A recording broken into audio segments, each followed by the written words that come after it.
हमारे पास टॉपिक है periodic arrangement and electronic configuration. सबसे पहले आपको मतलब पता होना चाहिए पीरियोडिक अरेंजमेंट क्या होता है और इलेक्ट्रॉनिक कन्फिग्रेशन क्या होता है। अब पीरियोडिक अरेंजमेंट देख लो। पीरियोडिक अरेंजमेंट कहते हैं आपने एलिमेंट्स को अरेंज किया हुआ है, आपने एलिमेंट्स को on the base of their atomic number, इसको हम लोग नाम देते हैं periodic arrangement. Elements are arranged elements are arranged on the basis of their atomic number, इसको हम लोग नाम क्या देते हैं पीरियोडिक।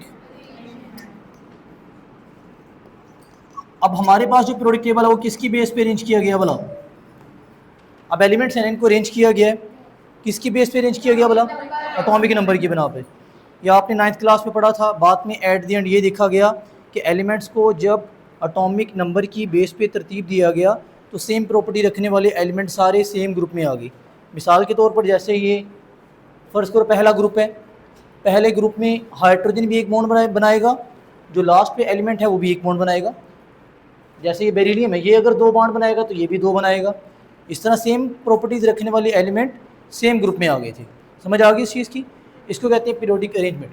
अब सेकंड आपके पास इलेक्ट्रॉनिक कन्फिग्रेशन। वैसे ये आप लोगों ने पढ़ा हुआ है इलेक्ट्रॉनिक कन्फिग्रेशन, क्या डेफिनेशन होती है बोला। गुड। अब सिंपल समझ लो इलेक्ट्रॉनिक कन्फिग्रेशन, कन्फिग्रेशन का मतलब होता है डिस्ट्रीब्यूशन, इलेक्ट्रॉन को तकसीम करना। अब आपने एक चीज़ पढ़ी कि इलेक्ट्रॉन कहाँ पे डिवाइड हो चुके होते हैं, न्यूक्लियस के इर्द गिर्द। न्यूक्लियस के इर्द गिर्द इलेक्ट्रॉन्स खुद को अरेंज कर लेते हैं। हम लोग इसकी डेफिनेशन क्या लिखेंगे, इसका मतलब होता है डिस्ट्रीब्यूशन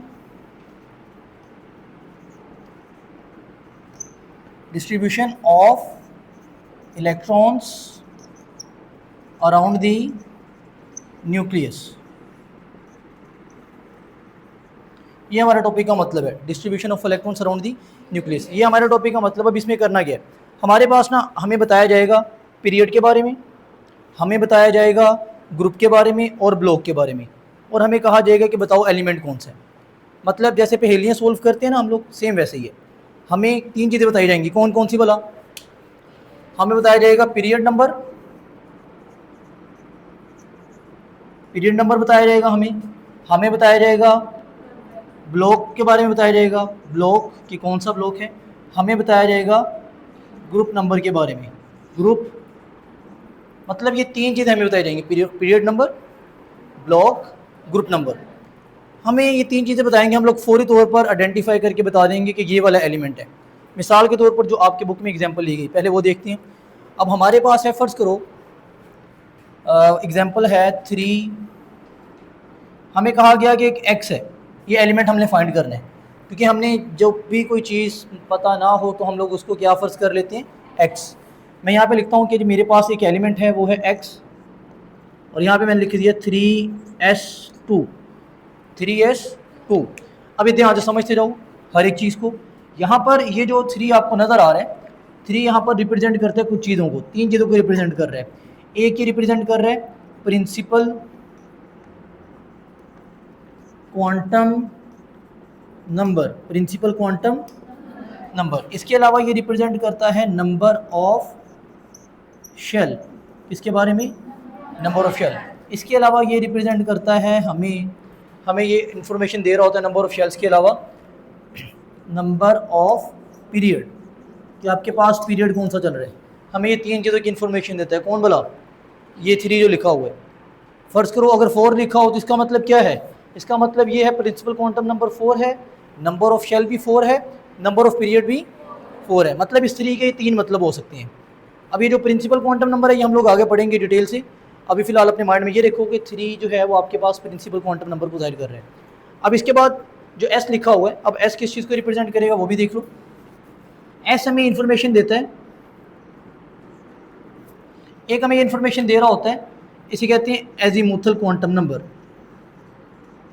एजीमुथल क्वांटम नंबर।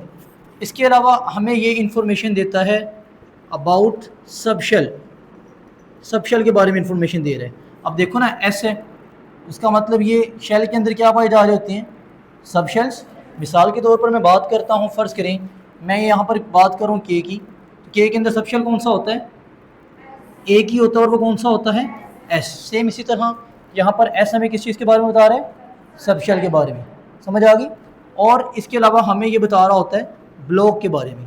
किस चीज़ के बारे में? ब्लॉक। अब यहाँ पर दो चीज़ें तो हमने बता दी, 3 भी बता दिया और एस भी बता दिया।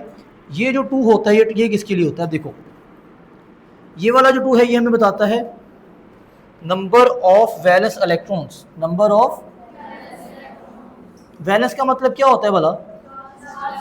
लास्ट शेल, आखिरी शेल के जो इलेक्ट्रॉन्स होते हैं उनको क्या नाम देते हैं? Valence electrons. अब इसके अलावा हमें ये बता रहा होता है, ये जो 2 है ग्रुप नंबर के बारे में, ग्रुप नंबर के बारे में बता रहा होता है। अब देखो एग्जांपल है 3s2, अब ध्यान से समझना। अब मैं देखना भी आपको बता दूंगा कि ये जो एक्स हम लोग फाइंड करना चाह रहे थे वो एलिमेंट है कौन सा। सिंपल सी बात है, सबसे पहले आपने ये देखना है, ये आपके पास पीरियड नंबर है 1 2 3 4 5 6 और 7। उसने कौन से पीरियड नंबर का बोला है भला? 3। इसका मतलब ये हुआ हमारे पास जो एलिमेंट है वो इस वाले पीरियड में है, 3 में है। यहाँ तक समझ आ गई? इसके बाद उसने यहाँ पर क्या अटैच किया हुआ है? एस। इसका मतलब ये ब्लॉक कौन सा है? एस। इसका मतलब ये हुआ पी ब्लॉक में तो एलिमेंट है ही नहीं, तो कहाँ पे है वो? एस ब्लॉक में। इसका मतलब ये हुआ 3 पीरियड में हमारे पास 2 एलिमेंट है, या तो सोडियम है या फिर मैग्नीशियम। हमें नहीं पता चल रहा कौन सा एलिमेंट है।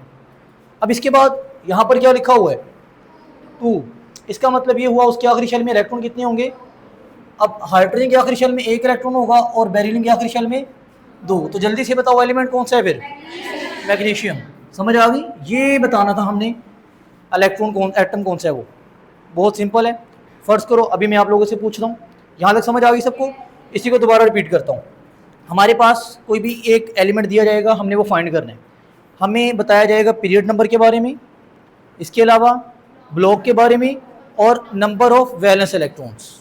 Number of valence electrons. अब यहाँ पर मैंने 3 लिखे हुए हैं, तीनों का मतलब सेम ही है, लेकिन आपको पता होना चाहिए।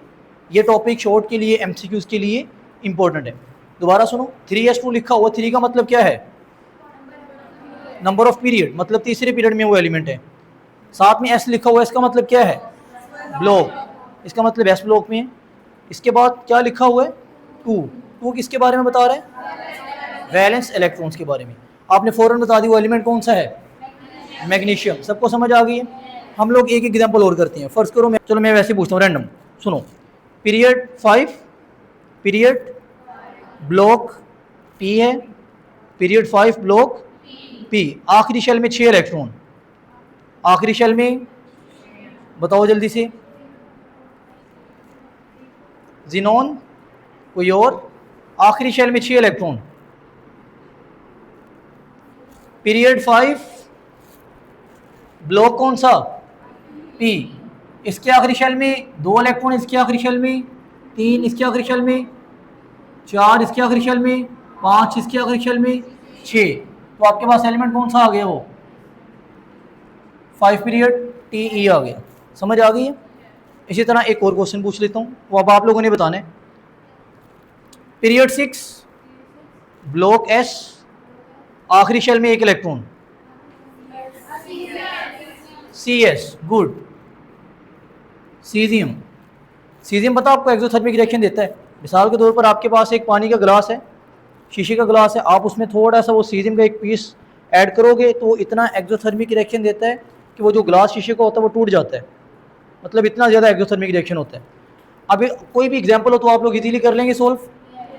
चलिए एक और पूछता हूँ, क्योंकि ये थोड़ी सी प्रैक्टिस से आएंगे। अब ये बता दो 7s2, 7s2 कौन सा होगा? Ra। Good, Ra radium. अब जिस बच्चे को नहीं समझ आई वो पूछे जल्दी से, हैंड रेस करो जिस बच्चे को नहीं समझ आई। नहीं वो याद करवाया था ना ऐसे ही। देखो, हाली नेकी रब से फरियाद, बड़ी मज का सर बड़ा, बिल्ली गई इंडिया थाईलैंड, सस्सी गई सिंध पंजाब, और नेक्स्ट वाला नुमान पठान असलम सब भाई, ओ सस्सी ते पुन्नू। अब ये थी फ्लोरीन, क्लोरीन, ब्रोमीन, आयोडीन और एस्टडीन। इसको वैसे आप लोग ऐसे भी याद रख सकते हो, फरा कल बाहिर आई अतीक, फरा कल बाहिर आई अतीक ना, लास्ट में ना एक और हेलोजन है वो टीएस है। अब इसके बाद नेक्स्ट आ जाता है हीना, नीना और करीना, एक्सरे रंगीन, यहां पर ओजी आता है लास्ट में। अगर आपने वैसे याद रखना है वैसे रख लो, हीना, नीना और करीना एक्सरे रंगीन, ठीक है। आप लोग ऐसे भी याद रख सकते हो। मतलब वो तीन थी दोस्त, एक का नाम हीना था, एक का नाम नीना था और एक का नाम करीना था। उन बेचारे ने एक्सरे अपना करवाया तो उनका एक्सरे रंगीन आ गया। वैसे तो ब्लैक ही होता है ना एक्सरे जब भी करवाते हैं, उनका रंगीन आ गया था। तो इस तरह से मतलब याद आपने सिर्फ ये वाली लाइन करनी है, lithium, beryllium, boron, carbon, nitrogen, oxygen, fluorine और नियोन। यहाँ तक समझ आ गई सबको। अब यहाँ पर ना इलेक्ट्रॉनिक कन्फिगरेशन आप लोगों ने मैट्रिक में पढ़ी हुई है, लेकिन सिंपल तरीके से आपको समझाता हूँ तो आपको कह लो कि कन्फ्यूज़ नहीं करेगी। अब इस टॉपिक में ना सिंपल या तो ऐसे एटम का पूछेगा जैसे अभी हमने पढ़ा है, या तो पूछ लेगा कि इसकी इलेक्ट्रॉनिक कन्फिगरेशन भी लिखो। आपको ये भी कह सकता है जो हमने बताया मैग्नीशियम एटम के बारे में, इसकी इलेक्ट्रॉनिक कन्फिगरेशन लिखो, वो भी बहुत ईजी है। अब वो लिख लेते हैं। आपने सबसे पहले ना 1s 2s 2p 3s 3p 3d 4s 4p 4d 4f 5s 5p 5d 5f, ऐसे तो आप लोग लिख ही सकते हो, कोई मुश्किल नहीं है। अब देखो आपने बस अपने माइंड में ये चीज़ें रखनी है। कौन कौन सी? कि आपके पास जो के शेल है इसमें टोटल 2 इलेक्ट्रॉन होते हैं, के शेल में टोटल, और एल में गुड, और एम शेल में गुड, और एन शेल में 32। ये चीज़ें आप लोगों को पता है सबको। के शेल में 2 इलेक्ट्रॉन, एल में 8, एम में 18 और एन में 32 इलेक्ट्रॉन्स। अब इसके बाद एक आपको ये भी चीज़ पता हो कि आपके पास जो आता है एस सब शेल, इसमें कितने इलेक्ट्रॉन हैं? गुड, माशाल्लाह सारे बच्चे पढ़ने वाले हैं।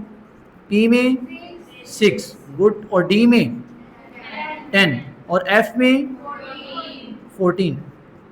अगर आपको ये चीज़ पता है तो आप लोग इजीली इलेक्ट्रॉनिक कन्फिगरेशन को कर सकते हो। अभी देख लेते हो कैसे होगी। अब आपके पास फर्ज करें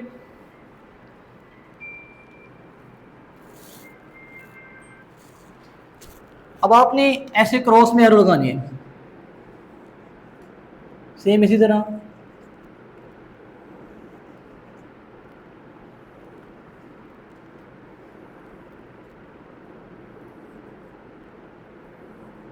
ऐसे आपने लगा लेने एरो। अब फर्ज करो आपको कहा गया मैग्नीशियम की इलेक्ट्रॉनिक कन्फिगरेशन लिखो। किसकी? मैग्नीशियम की। अब मैग्नीशियम में टोटल इलेक्ट्रॉन कितने हैं बोला? 12। कितने इलेक्ट्रॉन है? 12 इलेक्ट्रॉन है। अब आपने क्या करना है, सबसे पहले आप लोग लिखोगे 1s को। सबसे पहले मैंने एरो किस पे लगाया है? 1s पे लगाया, तो 1s लिख लो। इसके बाद मैंने एरो किस पे लगाया? 2s। हमने टेल से हेड की तरफ जाना है। टेल से, ये आपके पास टेल है और ये आपके पास, हमने टेल से हेड की तरफ जाना। टेल अब आपके पास कौन सा आ रहा है? 2p। अब इसके बाद 3s। इलेक्ट्रॉन पूरे करो, होते हैं ही नहीं। s में कितने इलेक्ट्रॉन आते हैं? 2, और इधर भी 2 आ गए। p में 6, कितने हो गए टोटल? 10। s में कितने आएंगे? ये तो इलेक्ट्रॉनिक कन्फिगरेशन होगी, बहुत आसान था। किसी भी एटम की आप लोग इसी तरह इजीली इलेक्ट्रॉनिक कन्फिगरेशन लिख सकते हैं। समझ आ गई सबको? एक और एग्जांपल देख लो। मिसाल के तौर पर मैं कहता हूँ जी मेरे पास है बेरिलियम, सल्फर, क्लोरीन। क्लोरीन में 17 इलेक्ट्रॉन होते हैं, उसकी देख लेते हैं। आपको कोई भी एलिमेंट दिया जाए तो उसकी इलेक्ट्रॉनिक कन्फिगरेशन करना बहुत ईजी है। अब बताओ, सबसे पहले हमारे पास आएगा 1s, वो लिख लो 1s। इसके बाद कौन सा आएगा वाला? गुड। इसके बाद 2p। इसके बाद गुड। नेक्स्ट आगे भी बताओ 4s। अब हम लोग इलेक्ट्रॉन ऐड करके देखते हैं। इसमें 2 इलेक्ट्रॉन आ गए, इसमें भी इसमें 6 2 6 कितनी हो गई? 8 8 और 6 14, 14 और 2 16 और 2 18 हो गए। तो हमारे पास यहाँ पर 5 आ जाएंगे। ठीक है, इसको हम लोग अरेज कर देंगे। ये इलेक्ट्रॉनिक कन्फिगरेशन का सबसे आसान तरीका है। अब यहाँ पर कुछ चीज़ें जो आपको पता होनी चाहिए, वो कौन कौन सी देखो। एक तो आपके पास ना ये आपको बताओ कि यहाँ पर 1 2 2 3 ये क्या रिप्रेजेंट कर रहे हैं। यहाँ पर जो 1 लिखा हुआ है, 1 का मतलब ये है कि आपके पास ये हमें बता रहा है नंबर ऑफ शेल के बारे में। नंबर ऑफ, अगर 1 लिखा हो जिसका मतलब ये नंबर ऑफ शेल कौन सा चल रहा है? पहला। और पहला शेल कौन सा होता है? के शेल। पहला शेल कौन सा है? के। ये तक समझ आ गई। फ़र्ज़ करें हमारे पास यहाँ पर 2 लिखा हुआ है इन दोनों की तरफ, इसका मतलब ये हमें किस चीज़ के बारे में बता रहे हैं? नंबर ऑफ शेल के बारे में बता रहे हैं। और नंबर ऑफ शेल कौन सा चल रहा है? एल शेल चल रहा है। ऐसे ही है। अब यहाँ पर 3 आ गया, तो 3 किसके बारे में बता रहा है? कि हमारे पास इस वक्त शेल कौन सा चल रहा है? M shell. समझ आ गई इस चीज़ की। ये था topic periodic arrangement and electronic configuration. एक बार टॉपिक को दोबारा रिवाइज करवाता हूँ, अब समझ लो। अगर कहीं से कोई चीज़ नहीं समझ आई थी वो आप लोगों ने पूछ लेनी है। अब सबसे पहले हमें पता होना चाहिए पीरियोडिक अरेंजमेंट होता क्या है। पीरियोडिक अरेंजमेंट कहते हैं कि आपने एलिमेंट्स को अरेंज करना है on the basis of their atomic number. हमने पीरियोडिक टेबल को अरेंज किया on the basis of their atomic number. Elements are arrange on the basis of their atomic number, इसको कहते हैं पीरियोडिक अरेंजमेंट। अब इसके बाद हमारे पास आता है इलेक्ट्रॉनिक कन्फिग्रेशन। कन्फिग्रेशन का मतलब होता है डिस्ट्रीब्यूशन, डिवीजन। किसकी डिवीजन करवानी भला? इलेक्ट्रॉन्स की। वही लिख रहे हैं, distribution of electrons around the nucleus. Electron को तकसीम करना न्यूक्लियस के इर्द गिर्द, वो कर लिया हमने। अब इसके बाद ना हमें वो 3 चीज़ों के बारे में बताएगा, हमने वो एलिमेंट बताना है। कौन कौन सी? पहली चीज़ कौन सी है? Period number. नेक्स्ट तो थर्ड। अब हमें उसने बता दिया, बताओ एलिमेंट कौन सा है? x is equals to 3s2। यहाँ पर 3 किसको रिप्रेजेंट कर रहा है? पीरियड नंबर को। और s किसको रिप्रेजेंट कर रहे हैं? ब्लॉक्स को, सबशेल को। और 2 किसको रिप्रेजेंट कर रहे हैं? नंबर ऑफ इलेक्ट्रॉन्स को, जो वैलेंस शेल में इलेक्ट्रॉन है। अब सिंपल समझो, 3 की बात की उसने, इसका मतलब ये वो एलिमेंट तीसरे पीरियड में मौजूद है। पहला पीरियड, दूसरा और ये तीसरा, मतलब इन सब में से कोई एक एलिमेंट हो सकता है। जब हमने देखा, हमने फोकस किया कि यहाँ पर तो एस लिखा हुआ है, इसका मतलब ये हुआ कि वो एलिमेंट एस ब्लॉक में मौजूद है। अब ये है आपके पास एस ब्लॉक, इसका मतलब ये हुआ इन दोनों एलिमेंट में से एक एलिमेंट है। अब इसके बाद जब हमने देखा इसके ऊपर क्या लगा हुआ है? लिखा हुआ 2, इसका मतलब ये हुआ उसके आखिरी शेल में इलेक्ट्रॉन कितने हैं? 2 इलेक्ट्रॉन हैं। और वो इलेक्ट्रॉन किस में होंगे? मैग्नीशियम। हमें सिंपल सी बात पता चल गई। ठीक है। और इसके अलावा यहाँ पे आपने जो समझनी चीज़ वो इलेक्ट्रॉनिक कन्फिग्रेशन है, वो बहुत सिंपल है। कैसे? आपने इस तरह ड्रा कर लेना है। ड्रा कर लेंगे तो आपने टेल से हेड की तरफ लिखते रहना है और इलेक्ट्रॉन्स को ऐड अप करते रहना है। और आपको ये चीज़ें पता हो, जनरल चीज़ें हैं कि के शेल में 2 इलेक्ट्रॉन है, एल में 8, एम में 18 और एन में 32। इसी तरह सब शेल में एस में 2 इलेक्ट्रॉन, पी में 6 इलेक्ट्रॉन, डी में और एफ में 14 इलेक्ट्रॉन्स। बस ये इलेक्ट्रॉन्स की अरेंजमेंट आपको पता हो तो आपके लिए इलेक्ट्रॉनिक कन्फिग्रेशन को सोल्व करना बहुत ज़्यादा सिंपल है। यहाँ तक किसी का कोई क्वेश्चन है तो आप लोग पूछ सकते हैं, कोई चीज़ जो आप लोगों को ना समझ आई हो।